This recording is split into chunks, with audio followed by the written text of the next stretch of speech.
Well, good afternoon, everyone. As you gather, my name is James Henderson.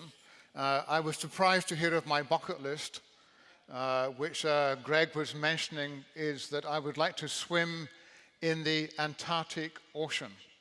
And when my wife, who's sitting at the back, heard that, she said, well, that might be your bucket list. Topping her bucket list is that I would go swim in the Antarctic Ocean. So it's always wonderful to have a supportive family, is it not? And of course, this is part of our supportive family, everyone who is here. We've had a wonderful privilege, my wife and I, in our ministry. We have pastored churches in the Mediterranean area. We have pastored churches in the UK and also in Africa. I've had the chance to be the supervisor of the churches in Africa and also in Europe. And wherever we go, we always feel there is a welcome in every single congregation that we go to. And we always feel that we are at home. And when we understand that we are part of a wonderful church and a wonderful family.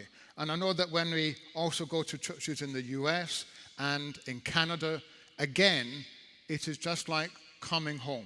And I think that's a wonderful, wonderful aspect of our fellowship, this idea that we are together and that we love one another and that we are home one with each other. And I think it's a wonderful concept in our fellowship. I remember once I was traveling from the Entebbe airport, which is in Uganda, to Kampala, which is the capital of Uganda. And sitting next to me was another Mzungu. Now, I don't know if you know what a Mzungu is. It means funny white man. This was me. And so I put the word funny in there because, you know, sometimes that's the curious aspect of African culture. Anyway, this white man who was sitting next to me, this other Mzungu, he, I discovered, did a similar job to me, that he was in East Africa and he was pastoring a number of congregations for an American organization. And he began to ask me questions about our church. And I explained to him, you know, as Charles was saying, how connected we are. How we have fellowships in Australia, New Zealand, the Philippines, I mean, all these places of which you have been hearing. And he said to me, you know, I would give my right arm to have a connectivity like you have in your fellowship. And I'd just like to say something right now. In 4 years' time, I guess, we may be having a similar conference to this, or is it in 3 years' time? And some of the people who are speaking to you right now, as you can see, we're all getting just slightly older. Maybe it will be different people who are speaking in 3 or 4 years' time. One thing I would like to ask of everyone in this room is just one simple request. Do not lose the international flavor of this denomination. It is a wonderful flavor.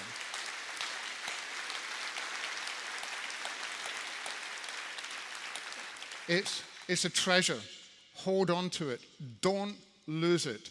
It's part of the joy of our fellowship. I want to tell you a bit about Europe now. As you know, I'm involved with Europe. This is just a little group of young people saying hello, ciao, hello, privyet, allo, bonjour, hola. So many languages in Europe. I'm just going to quickly take you through a couple of areas. First of all, the Netherlands. And we have some Dutch people with us at the moment. Would you care to stand up? Do you see them? We have Frans Dannenberg, Hans de Meij and Denise, and can't see Lamberta, but I think she's there too. It's interesting, the story of our Dutch church. Just like the Canadian church has been encouraged by refugees coming from Africa, this is also true of our Dutch congregations. In fact, it's a fascinating story. You may or may not know that. Out of this refugee camp called Kakuma, in the very north of Kenya, have come refugees who have encouraged a number of congregations, not just Ottawa, but I also believe another congregation in Canada as well, another congregation in Australia, and it's also true that they've come to the Netherlands and they've strengthened our church there. I want to just show you a little clip of some of them who are worshiping in the Netherlands.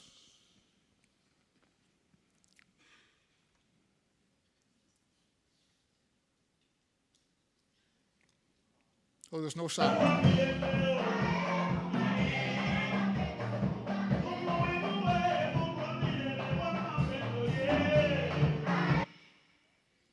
I did say a little clip. And that's all it is. When I go to that congregation, it's very, very exciting.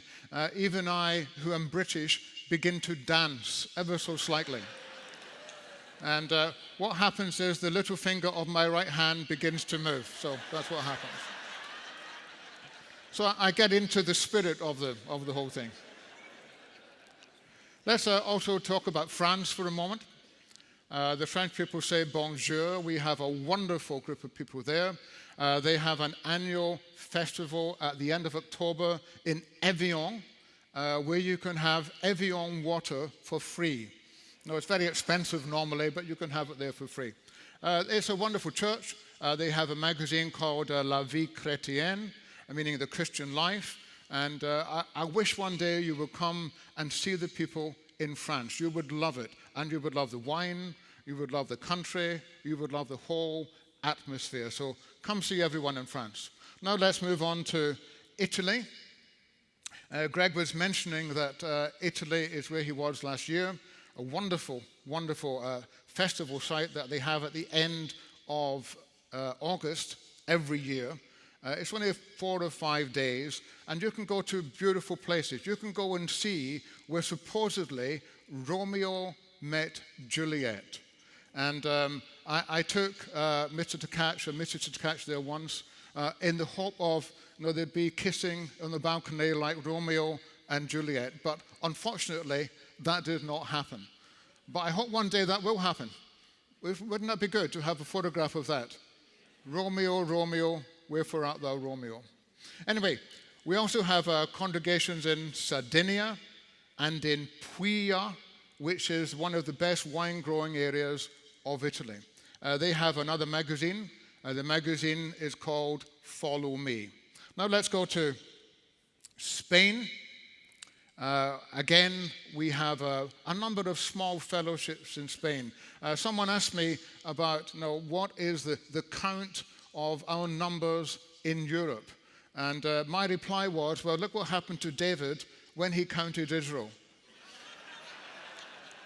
But if I have to tell you, I think there's about 1,500 people who, if everyone did attend in Europe who could attend, they did attend at the same time, it would be about that. They have a wonderful magazine called Truth and Life in our church in Spain. Now let's go on to Germany. I think that's the next slide. Germany has a few scattered fellowships.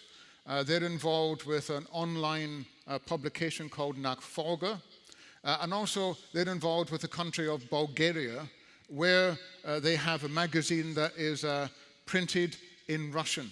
And it is Svatyaya Istina, means the holy truth. And so they're a bit of a Russian outreach from our church in Bulgaria. Now, could we go on to Scandinavia? Again, we have churches in Norway and in Sweden and in Finland, and they're all just scattered churches. I think I accidentally missed out Switzerland. Can we go back one slide? We have congregations in Switzerland as well. This is just some of them. The lady in the center is called Jackie Mill, and she is the head of our SEP camp in Scotland. And if you want to do something really, really exciting, think of going to SEP in Scotland, which is running right now. So had you gone, you would have missed out on Orlando, so I'm glad you didn't do that. but one day think of going to SEP in Scotland. Can we now move on to Portugal? Portugal, we have a small group, but they're very, very active. They help with translating material for our churches in Angola and in Mozambique. And also Portugal is famous for its wine, and there's a sample Periquita wine. Could we move on, please? The UK and Ireland. I mentioned our summer educational program. It's been running now for 50 years, and this is our 50th year. It's running now, and when my wife and I leave, we go straight to SEP in Scotland, and I'm speaking there next weekend for their final service. SEP is an outreach. It is for helping all kinds of people from different backgrounds, different faiths.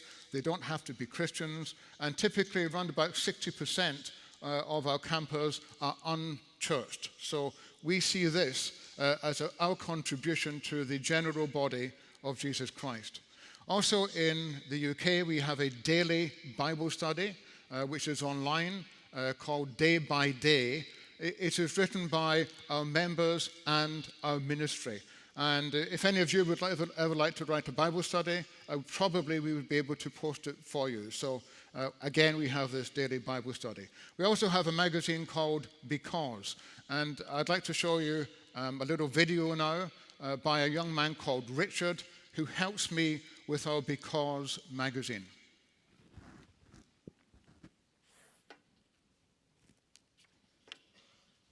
Richard, please tell us how you feel about the Because project. Well, the Because project is an incredibly exciting project to work on for this reason. We feel that it's an element, an arm to the church that can engage the postmodern generation, which is very different from the generation we saw growing up 20, 30 years ago. Because of that, we have two arms to the Because project, which is firstly the publishing arm, which is the magazine, and I have the latest July issue in my hand, A World Falling Apart, that is the title, and it deals with some of the issues, particularly in the UK, that the nation is dealing with, from terrorism to the disasters that we've seen. Of course, the second arm is the social media aspect to it.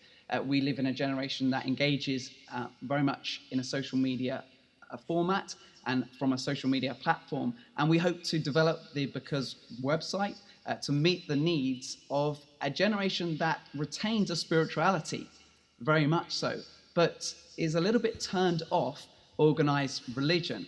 And in that way, we feel that we are meeting the spiritual needs of a generation who's always asking the, if you like, the universal question, why, which is very much our strapline.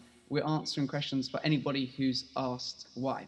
So in the name of shameless plugs, if you wanted to check out our website, which is continually in development, it's www.because.uk.com. Thank you, Richard. Richard is at our SEP camp right now, which is why he can't be here to explain some of that in person. Final slide. We also have some projects that we are involved with in the UK, and I just want to mention to you a ministry that we are involved in, which is a ministry to Islam. I don't know if you know much about Europe, but Europe is really a spiritual wilderness. No one cares much about Christianity anymore, at least not many do.